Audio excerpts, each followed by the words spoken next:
to hold your hand and call you mine. I'm trying to be your man till the end of time. Oh, I'll do anything, anything you ask me to. Halo teman-teman, kalian pernah baca laporan keuangan dan nemu istilah aset nggak? Sebetulnya, aset itu apa sih?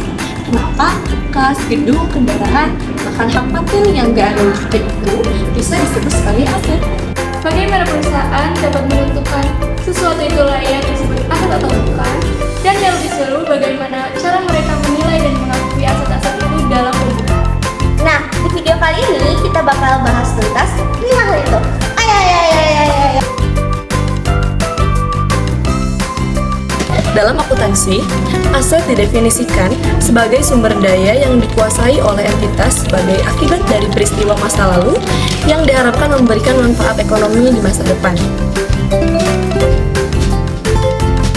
Karakteristiknya yang pertama yaitu dikendalikan oleh entitas. Artinya, perusahaan memiliki kemampuan untuk menggunakan aset tersebut dan memperoleh manfaat ekonominya, serta dapat membatasi pihak lain untuk menggunakan manfaat tersebut. Pengendalian ini tidak selalu berarti kepemilikan hukum. Contohnya dalam sewa guna usaha. Perusahaan mungkin tidak memiliki aset secara hukum, tetapi karena perusahaan mengendalikan penggunaannya, maka aset tersebut dapat diakui sebagai aset. Kedua, yaitu akibat peristiwa masa lalu. Aset harus merupakan hasil dari transaksi ataupun peristiwa yang telah terjadi sebelumnya. Peristiwa ini bisa berupa pembelian, produksi sendiri, hibah maupun penemuan. Contohnya, ketika perusahaan membeli kendaraan operasional, maka transaksi pembelian tersebut menjadi peristiwa masa lalu yang menyebabkan kendaraan tersebut diakui sebagai aset perusahaan. Ketiga, memberikan manfaat ekonomi di masa depan. Karakteristik ini merupakan inti dari keberadaan aset, karena aset tersebut harus mampu memberikan kontribusi terhadap arus kas atau manfaat ekonomi bagi perusahaan di masa depan. Sebagai contoh, mesin produksi digunakan untuk menghasilkan barang yang kemudian dijual kepada konsumen. Dari proses tersebut, perusahaan memperoleh pendapatan sehingga mesin tersebut memberikan manfaat ekonomi melalui proses produksi. Karakteristik pendukung yang pertama yaitu dapat dipertukarkan. Karakteristik ini adalah kemampuan aset untuk dipertukarkan atau dijual. Namun, hal ini bukan syarat utama pengakuan aset. Artinya, suatu aset tetap dapat diakui sebagai aset meskipun perusahaan tidak berniat untuk menjualnya. Kemampuan untuk dipertukarkan hanya menunjukkan bahwa aset tersebut memiliki nilai ekonomi yang dapat direalisasikan. Kali ini kita membahas mengenai klasifikasi dari aset. Dalam laporan keuangan, khususnya di neraca, aset diklasifikasikan agar informasi keuangan dapat disajikan secara lebih terstruktur dan mudah dipahami. Secara umum, aset dibagi menjadi dua kelompok utama. Yang pertama yaitu aset lancar. Aset lancar adalah aset yang diharapkan dapat direalisasikan atau digunakan dalam jangka waktu pendek dalam satu periode akuntansi. Karakteristiknya yaitu perputaran aset yang cepat, likuiditas yang tinggi, mudah dikonversi menjadi kas, manfaat ekonominya juga jangka pendek. Contohnya seperti kas dan bank, surat berharga jangka pendek, piutang usaha, persediaan barang dagang, juga biaya dibayar di muka. Yang kedua yaitu aset tidak lancar. Adalah kekayaan perusahaan yang memiliki manfaat ekonomi jangka panjang atau lebih dari 1 tahun. Dalam praktiknya, aset tidak lancar adalah aset yang tidak dapat langsung dicairkan menjadi uang tunai. Biasanya aset ini membutuhkan waktu yang relatif lama diperdagangkan. Untuk aset tidak lancar, tidak dapat diukur dalam satuan nilai mata uang seperti aset lancar. Aset tidak lancar juga diklasifikasikan menjadi 3 jenis. Ketiga aset tidak lancar itu, yang pertama aset tetap, dan aset tidak berwujud, juga investasi jangka panjang. Pertama, aset tetap. Aset tetap merupakan aset berwujud yang digunakan dalam kegiatan operasional perusahaan dan memiliki masa manfaat lebih dari 1 tahun periode akuntansi. Karakteristiknya yang pertama, memiliki bentuk fisik, digunakan dalam operasi perusahaan, masa manfaatnya lebih dari 1 periode, juga mengalami penyusutan kecuali tanah. Contohnya, tanah, bangunan, mesin produksi, kendaraan operasional, dan peralatan kantor. Lalu, yang kedua adalah aset tak berwujud. Aset tak berwujud adalah aset yang tidak memiliki bentuk fisik tetapi memiliki nilai ekonomi bagi perusahaan.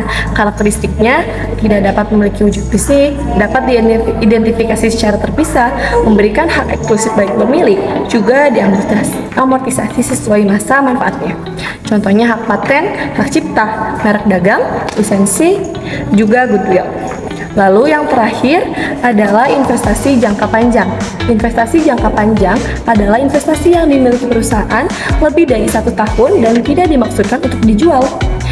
Dalam jangka pendek, karakteristiknya dia itu dimiliki untuk jangka waktu yang panjang, bertujuan strategis atau investasi bagi masa depan, tidak untuk diperdagangkan dalam jangka yang pendek, juga dapat direklasifikasi jika mendekati jatuh tempo.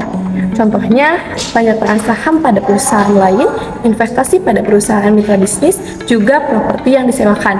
Nah, itu dia definisi, karakteristik, dan klasifikasi dari aset. Halo teman-teman, pada bagian ini saya akan menjelaskan tentang konsep penilaian aset. Secara umum, penilaian aset adalah proses untuk menentukan nilai suatu aset, baik berdasarkan nilai pasar wajar maupun nilai sekarang dari aset tersebut. Aset yang dinilai bisa bermacam-macam, misalnya barang milik negara atau pemerintah, investasi seperti saham atau obligasi, aset berwujud seperti gedung atau peralatan, hingga aset tak berwujud seperti hak paten dan merek dagang. Penilaian aset sangat penting dalam bidang keuangan maupun pengelolaan aset, terutama karena dapat memberikan informasi mengenai nilai, potensi, juga resiko dari suatu aset. Oleh karena itu, penilaian aset digunakan untuk sebagai keperluan seperti penyusunan laporan keuangan, transaksi jual beli atau akuisisi, penentuan harga sewa atau royalti, serta jaminan atau agunan. Dalam menilai aset, terdapat beberapa pendekatan yang digunakan. Yang pertama adalah pendekatan pasar, yaitu pendekatan yang menilai aset berdasarkan harga transaksi aset sejenis yang ada di pasar. Pendekatan yang kedua adalah pendekatan biaya, yaitu nilai aset berdasarkan yang diperlukan untuk mengganti atau membangun kembali aset tersebut, kemudian dikurangi dengan penyusutan. Dan pendekatan yang terakhir atau pendekatan yang ketiga adalah pendekatan pendapatan, yaitu menilai aset berdasarkan pendapatan atau keuntungan yang dihasilkan oleh aset tersebut. Dalam praktiknya, sebelum melakukan penilaian aset, biasanya dilakukan beberapa langkah seperti menentukan tujuan penilaian, mengumpulkan data terkait aset, dan memilih pendekatan penilaian yang paling sesuai dengan kondisi aset tersebut. Jadi, bisa disimpulkan bahwa konsep penilaian aset merupakan proses yang penting untuk menentukan nilai suatu aset dengan menggunakan pendekatan tertentu, sehingga nilai yang dihasilkan bisa digunakan untuk berbagai kepentingan ekonomi maupun keuangan. Selain penilaian, terdapat juga konsep pengakuan aset dalam akuntansi. Pengakuan aset adalah proses pencatatan suatu sumber daya ekonomi ke dalam laporan keuangan, khususnya neraca. Ketika aset tersebut memenuhi kriteria tertentu, suatu aset dapat diakui apabila memiliki manfaat ekonomi di masa depan, dikendalikan oleh entitas, serta nilainya dapat diukur secara andal. Aset dalam laporan keuangan umumnya dibagi menjadi beberapa jenis. Yang pertama, aset lancar, yang kedua, aset tetap, dan yang ketiga, aset tidak berwujud. Aset lancar merupakan aset yang dapat dicairkan dalam jangka pendek, seperti kas dan persediaan. Aset tetap merupakan aset berwujud yang digunakan dalam kegiatan operasional perusahaan seperti tanah, bangunan, dan peralatan. Sedangkan aset tidak berwujud adalah aset yang tidak memiliki bentuk fisik, tetapi memiliki nilai ekonomi seperti hak paten, merek dagang, dan hak cipta.